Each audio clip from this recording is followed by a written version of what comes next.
2 दिवसापासून ना आमच्या इकडे भरपूर पाऊस पडत आहे मंडळी. तुमच्या इकडे पाऊस आहे की नाही ती कमेंट करून नक्की सांगा. तर आज मेसमध्ये ना काहीतरी चटपटीत बनवत आहे मी. तर इथं कोबी ना स्वच्छ धुवून ना बारीक चिरून घेतलेली आहे. आता एका भांड्यामध्ये काढून घेतली. चाळणीमध्ये 1 वाटी मैदा घेतलाय, अर्धी वाटी कॉर्नफ्लॉवर घेतलं आणि 3-4 चमचे बेसन घेतलेलं आहे.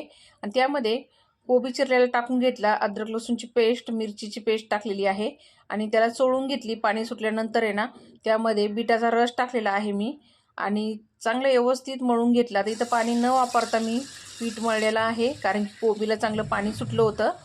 साईडला गॅसवरती मी तेल गरम करून घेतलं, त्यामध्ये कोबी मंचुरियन सोडून घेतले. आता याला कोबी मंचुरियन म्हणा किंवा कोबी पकोडे म्हटलं तरी चालेल.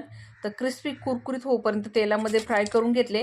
तर हे कोबी मंचुरियन मी शेजवान चटणीबरोबर मेथच्या मुलींना खायला दिले होते मंडळी. खूप छान झाले होते. तर या तुम्ही पण खायला आणि तुम्ही कसे बनवता ते कमेंट करून नक्की सांगा. धन्यवाद.